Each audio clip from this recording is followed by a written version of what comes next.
بسم الله الرحمن الرحيم. الحمد لله الذي لا يبلغ من حده القاهرون ولا يحصي نعماءه العبدون ولا يؤدي حقه المجتهدون. ثم الصلاة والسلام على سيدنا ونبينا ومولانا ورسولنا أبي القاسم محمد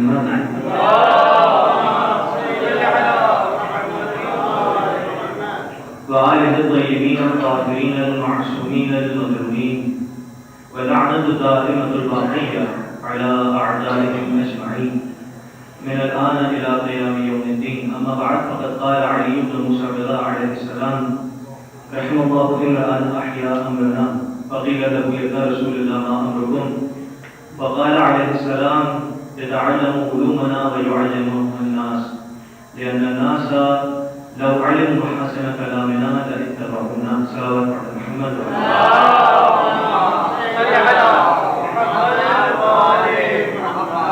سب سے پہلے بات تمام مومنین کی بارگاہ میں ولادت باسعادت امام تہم حضرت ابو الحسن علی بن محمد الہادی النبی صلی اللہ علیہ وسلم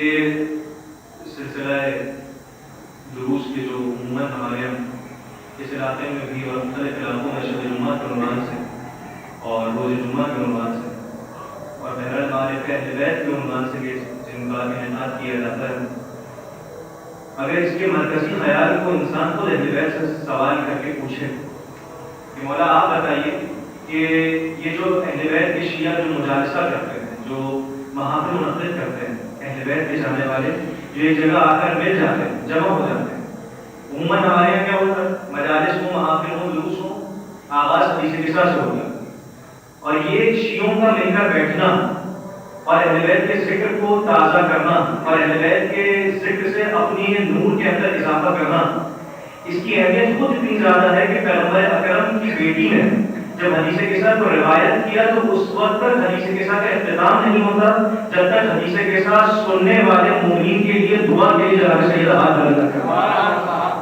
یعنی آخر جو جملے ہیں حدیث قصہ کے جس کے اوپر مومنین عموماً دعاؤں کے لیے اپنے ہاتھوں کو بلند کرتے ہیں، وہ جملے ہیں کہ جو شہزادی کونین نے روایت کی ہیں، اور جو دعائیں ہیں ان مومنین کے لیے کہ جو اس محفل میں آ بیٹھے ہیں، اہل بیت کے جانے والے، اہل بیت کے شیعہ، اہل بیت کے محبین، کہ جس کے اندر ذکر اہل بیت کیا جاتا ہے۔ اگر یہ آتے ہیں اہل بیت کے چاہنے والے ان کی محافل کا مرکزی موٹو، سب سے اہم ترین چیز کہ جو اہل بیت کے چاہنے والوں کو جس چیز کا خیال رکھنا چاہیے اپنی زندگی کے اندر، عموماً مومنین آگے سوال کرتے ہیں کہ مولانا ہمارے بہت سارے اچھے دوستان ہیں، چاہنے والے ہیں، بہت اچھے انسان ہیں، ان کے اندر بہت ہیومن ویلیوز پائی جاتی ہے، لیکن اہل بیت کے دروازے سے دور ہے، ہم کس طریقے سے ان کو کھینچ کر اہل بیت کے دروازے پر لے کر آئیں؟ تو یہ سیکھنے کے لیے آپ کو کسی مولانا کے پاس جانے کی ضرورت نہیں ہے، خود آپ کے آٹھویں امام امام علی رضا علیہ السلام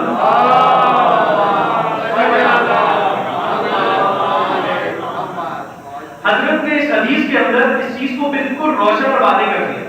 حضرت نے ارشاد فرمایا: رحم اللہ عمران، خدا رحمت نازل کرے اس انسان پر، کس انسان کے اوپر؟ رحم اللہ عمران یا یحیی امرنا، کہ جو ہمارے امر کو زندہ کرتا ہے، خدا رحمت نازل کرے اس انسان کے اوپر کہ جو ہمارے امر کو روایت کرنے والا ہے، ہمارے امر کو زندہ کرنے والا ہے۔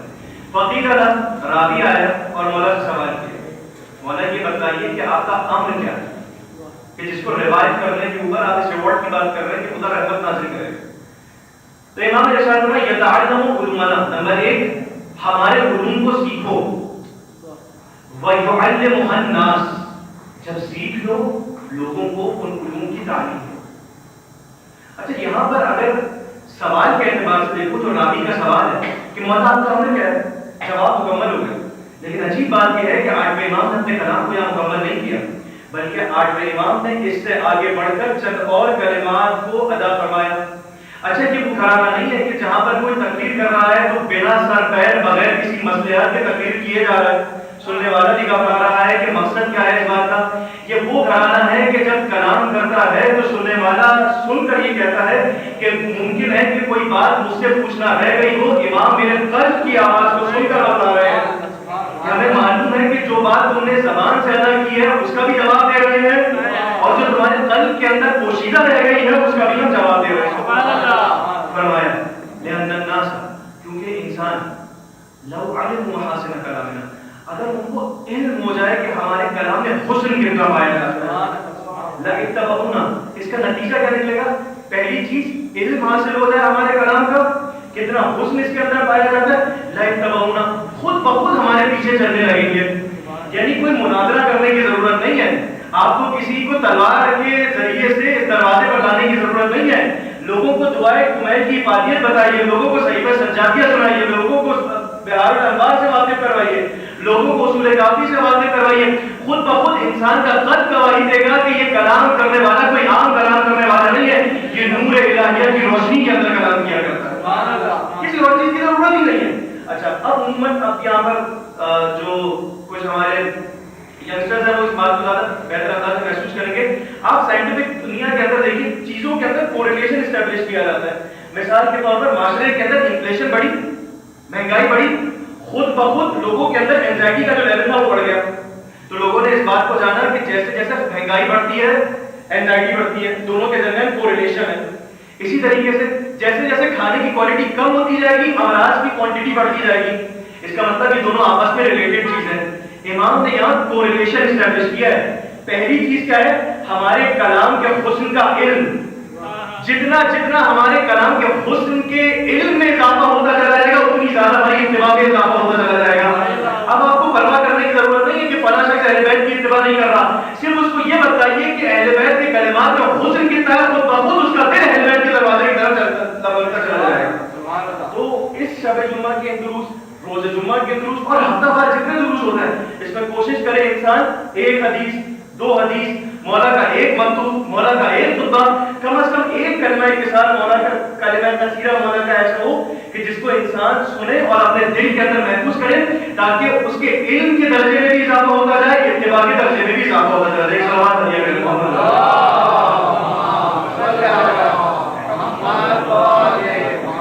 اب میرے پاس بہت زیادہ نہیں ہے کہ میں آپ کے سامنے تفصیل سے مطالب کو عرض کر سکوں. جناب امیر کا ایک نہج البلاغہ میں ایک چھوٹا سا خطبہ ہے، اور میں آج کی جو دن جو بہترین دن اور متبرک دن کہ جس کی اہمیت پر بات کیے بغیر کوئی بھی شیعہ محفل آج کے دن کا مسئلہ تمام نہیں ہو سکتی، اس کے اوپر آ سکتا. حضرت امیر المومنین کے خطبات نہج البلاغہ کے اندر مولا کا ایک خطبہ ہے. اچھا، اس خطبے کے اندر تنوع کیا پایا جاتا ہے؟ جناب امیر کے خطبات کو آپ اٹھائیے اور عجیب و غریب، یعنی اگر آج کے زمانے کے اندر بھی کوئی چاہے، مولا جناب امیر نے پورا خطبہ ارشاد فرمایا ہے مور کی خدمت پر. انسان پڑھے جناب امیر کا پورا ایک خطبہ ہے چونٹی کی خدمت کے اوپر.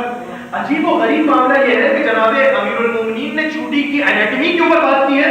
جناب امیر نے اس بات کے اوپر گفتگو کی ہے کہ چونٹی اپنے رزق کو خدا کی زمین سے کیسے تلاش کرتی ہے.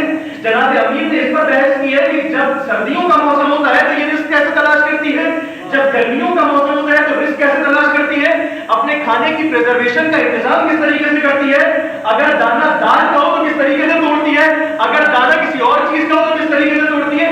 یعنی 1400 سال کے بعد بھی اگر ہیومن بایولوجی اور کیمسٹری کا اسٹوڈنٹ جناب امیر کے کلام کو پڑھے تو اس کو محسوس نہیں ہوگا کہ گویا 1400 سال پہلے ایک شخصیت گزر گئی اور وہ مجھ سے کلام کر رہی ہے. محسوس ایسا ہوگا کہ جیسے آج کا کوئی کنٹمپرری لیڈر ہے کہ جو آج کے نوجوان سے گفتگو کر رہا ہے. یہی نور اہل بیت اور نور قرآن کے درمیان اشتراک ہے. نہ قرآن کبھی پرانا ہو سکتا ہے، نہ نور اہل بیت کی زیادہ کبھی پرانی ہو سکتی ہے. خطبہ جناب امیر المومنین کا ابتدا کی خدا کی ہم سے 4 جملے خدا کی ہم کے اوپر ارشاد فرمائے. الحمدللہ الناشر فی خلقہ فضلہ، حمد اس اللہ کی ناشر جس نے پھیلایا ہوا ہے اپنی مخلوق میں. اچھا، پھیلایا ہوا، پھیلنا، سمٹنا کس کی علامت ہے؟ باڈی کی، جسم کی، میٹر کی. اچھا، اگر جناب امیر یہاں پر ناشر تک رک جاتے تو فوراً توہم پیدا ہوتا، اس سے جو تجسیم کا خرچہ لازم آ رہا. اس سے تو محسوس ایسا ہو رہا ہے کہ جیسے پروردگار ناشر ہے تو پروردگار عالم کے لیے بھی پھیلنا اور سکڑنا اس طریقے سے جیسے آپ کی مٹیریلسٹک اور باڈیلی کریچرز کے لیے نہیں. الناشر فضلہ، پروردگار پھیلائے ہوئے اپنے وجود کو نہیں، اپنے فضل کو اپنی مخلوقات کے درمیان. والباسط فیہم یدہ، اور پروردگار عالم نے اپنے ہاتھوں کو دراز کیا ہوا ہے لوگوں کے درمیان. نحمدہ علی جمیع امورہ، پروردگار تیرا بندہ تیری حمد کرتا ہے تمام امور پر. یہ کیا بولا ہے جناب علی کا؟ تمام امور پر تیری حمد. کہا پروردگار یہ بندہ اگر تیرا شکر کرے تو اس شکر کے اوپر بھی تیری حمد بنتی ہے. خدایا یہ بندہ دنیا کے اندر چلے تو اس کے اوپر تیری حمد بنتی ہے. خدایا میں کسی بھی مرحلے کے اوپر ہوں، تیری حمد کے بغیر میں اپنے دامن کو آگے بڑھا نہیں سکتا. ہر مرحلے کے اوپر، ہر امر کے اوپر پروردگار تیرا شکر ہے. وَنَسْتَعِينُهُ عَلَى رِعَایَةِ حُقُوقِهِ، پروردگار میں تیری مدد طلب کرتا ہوں اپنے امور کے لیے نہیں. پروردگار اپنے امور تک پہنچا. عَلَى رِعَایَةِ حُقُوقِهِ، پروردگار جو تیرے حقوق ہے نا اس کو بھی، اس کی بھی رعایت اس وقت تک ممکن نہیں ہے جب تک تیری مدد نہ ہو. خدایا جب تو اہل بیت کے ذریعے میرے دل کو روشن کرے گا تو سمجھ میں آئے گا کہ بارگاہ ربوبیت میں کیسے جانا ہے. پروردگار جب تو اہل بیت کی فکر سے وابستہ کروائے گا تو پتہ لگے گا کہ کس طریقے سے نماز کو ادا کرنا ہے. پروردگار جب تک تیرے نور کی روشنی مجھ تک نہیں پہنچے اس وقت تک میں اس پر بھی توان پیدا نہیں کر سکتا کہ تیری بارگاہ میں تیرا سجدہ ادا کر سکوں. خدایا اگر تیرے امر کی، تیرے حقوق کی رعایت بھی کروں گا تو تیری بدولت سے، تیرے علم کی بدولت سے آگے بڑھیں. گفتگو یہاں تمام نہیں ہوئی. نشہد اللہ الہ الا لا الہ غیرہ، میں گواہی دیتا ہوں، ہم گواہی دیتے ہیں خدا کے علاوہ کوئی معبود نہیں ہے. وان محمد عبدہ ورسولہ، محمد اللہ کے عبد ہے اور اللہ کے رسول ہے. ابھی اگلا جملہ جناب امیر نے عجیب ارشاد فرمایا، ارسلہ بامرہ صادعہ. وہ کون نبی؟ وہ نبی کہ جس کو پروردگار نے جب بھیجا صادعہ، عربی زبان میں صادعہ لفظ نکلا صدع سے. صدع کسے کہتے ہیں؟ صدع اس کو کہتے ہیں، آپ کے سامنے گوشت آیا، گوشت آپ نے دیکھا، اچھا بڑا اچھا بہترین گوشت ہے، حلال گوشت جانور کا، ذبیحہ کا، ٹھیک ہے. اچھا مولانا اس کو پکانا ہے کس طریقے سے پکائیں گے؟ اس کو چیرا لگانا پڑے گا. جو شخص چیرا لگائے اسے عربی زبان میں صادع کہا جاتا ہے. ارسلہ بامرہ صادعہ، پیغمبر اکرم چیرا لگانے والے تھے. یہاں پر کسی نے آ کے علماء سے سوال کیا، یہ پیغمبر اکرم کو رسول کہنا سمجھ میں آتا ہے، عبد الہیہ کہنا سمجھ میں آتا ہے، اور آگے جناب امیر اور القابات استعمال کریں گے وہ سمجھ. یہ صادعہ سے مراد کیا ہے؟ چیرا لگانا. کہتے ہیں یہ ہے جناب امیر کی بلاغت. آپ کلام کو سنیں نہج البلاغہ سے، نہج البلاغہ میں سنیے جناب امیر کی بلاغت کے لیول پر آ کے جناب امیر نے فرمایا صادعہ، تم اور میں اور آپ جب کسی چیز کو چیرا لگاتے ہیں تو اس سے کسی چیز کو ایکسپیکٹ کرنے کے لیے، اس کو کھانے کے لیے، اس کو استعمال کرنے کے لیے، پیغمبر کے لیے فرمایا صادعہ. پیغمبر صرف اسلام کی تبلیغ نہیں کیا کرتے تھے، پہلے اپنے کردار سے کفر جو ان کے سینوں کے اوپر جمع ہوا ہوتا تھا اس پر اپنے کردار سے ایسی زد لگایا کرتے تھے کہ دل ایک مرتبہ شگاف یافتہ ہوا کرتے تھے. جب دل اور کفر کی زمین پہ شگاف آ جایا کرتا تھا اس کے بعد اس کے اندر علم اور ایمان کی روشنی کو داخل کیا کرتے تھے.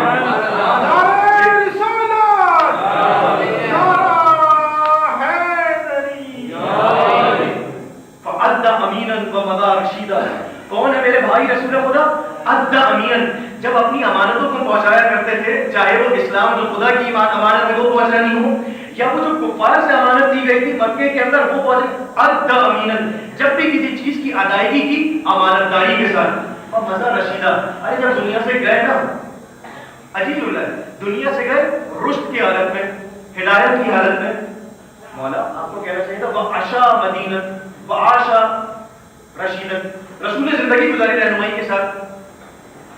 یہ کیا معنی ہے کہ جب رسول اس دنیا سے گئے تو حالت رشد میں گئے؟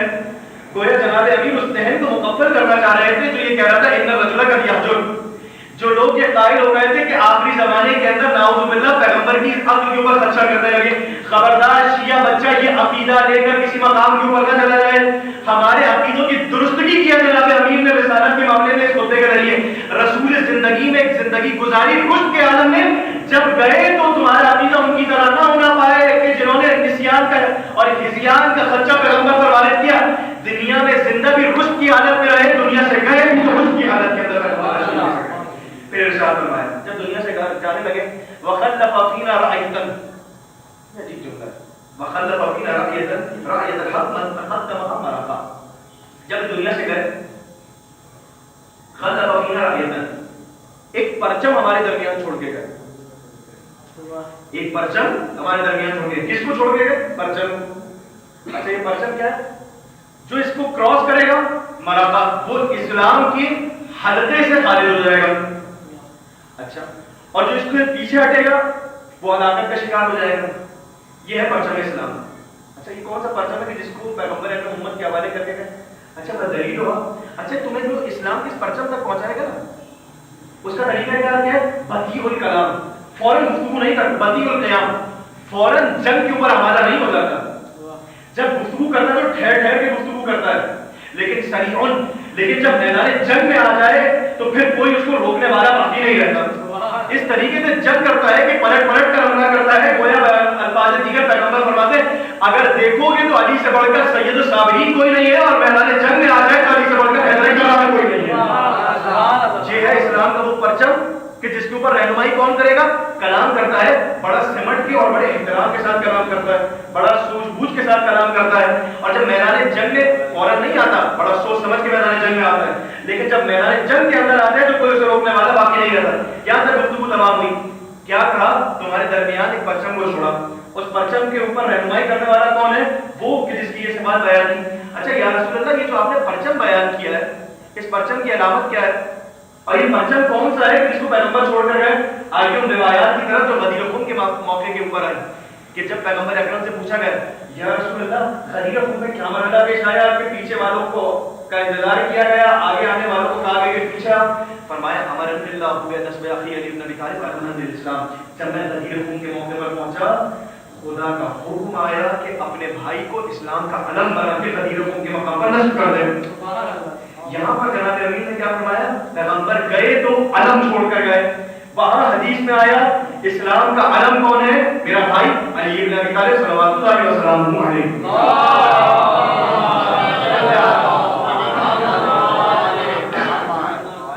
اور آخری وہ جملہ کہ جہاں پر اس خطبے کا اختتام ہو رہا ہے، الا ان مثل آل محمد کنجوم السما، آل محمد کی مثال آسمان کے ستاروں کی طرح۔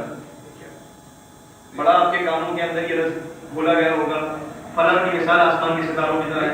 اہل بیت کے لٹریچر کے اندر صرف آل محمد ہے کہ جو آسمان کے ستاروں کی طرح ہے۔ اور پھر آگے ارشاد فرمایا کہ اذا غاب نجم طلع نجم آخر، آخر کیوں اہل بیت کو ستارہ کہا گیا؟ دیکھو اہل بیت کے علاوہ کسی اور کو اگر ستارہ کہا جائے گا تو وہاں پر ستارے کی یہ کیفیت نہیں دکھائی دے گی کہ جو اہل بیت کے اندر دکھائی دیتی ہے۔ کیوں؟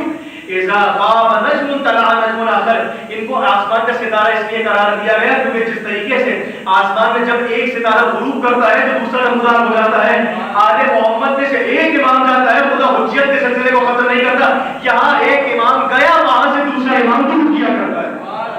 اسی لیے اہل بیت کو نجم کہا گیا، نجم آسمانی کہا گیا۔ یہاں پر گفتگو تمام ہوئی جناب امیر کے خطبے کی حد تک۔ آج کا دن کس امام کی ولادت کا دن؟ وہ امام کہ جس کے بارے میں ہماری روایت ملتی ہے۔ کون سی روایت؟ وہ روایت ہے جس کو بہار انوار علامہ مجلسی نے نقل کیا سورہ توبہ کی آیت نمبر 36 کے ذیل میں، ان عدۃ الشہور عند اللہ 12 شہرا فی کتاب اللہ ومنها 4 حرم یوم خلق السماوات والارض، منها 4 حرم، سورہ توبہ آیت نمبر 36۔ مہینوں کی گنتی خدا کے نزدیک 12 ہے۔ یوم خلق السماوات والارض، کب سے؟ جب سے آسمان و زمین کی خلقت ہوئی ہے۔ منها 4 حرم، ان 12 مہینوں میں سے 4 مہینے احترام والے مہینے، 4 مہینے احترام والے مہینے۔ ذالک دین القیم، یہ تمہارے خدا کا بڑا مضبوط دین ہے۔ کیا تھا پہلا نقطہ؟ مہینوں کی تعداد خدا کے نزدیک کتنی ہے؟ 12۔ ان 12 مہینوں میں سے 4 مہینے ہیں احترام والے۔ اچھا یہ تمہارا خدا کا مضبوط دین ہے۔ اب آپ مجھے بتائیے کہ وہ مہینہ کہ جو چاند دیکھنے سے اوجھل ہو جائے اور چاند نہ دیکھنے سے اوجھل ہو جائے اور چاند دیکھنے سے مہینے کی ابتدا ہو جائے، یہ کس طریقے سے خدا کا مضبوط دین ہو سکتا ہے؟ اس کا مطلب اس روایت اس آیت کا ایک ظاہر ہے اور ایک باطن ہے۔ راوی پہنچا میرے اور آپ کے 5ویں امام محمد باقر علیہ السلام مولا یہ بتائیے کہ اس آیت کی تفسیر کیا ہے؟ فرمایا فتنفس صعدا، امام نے ٹھنڈی سانس بھری،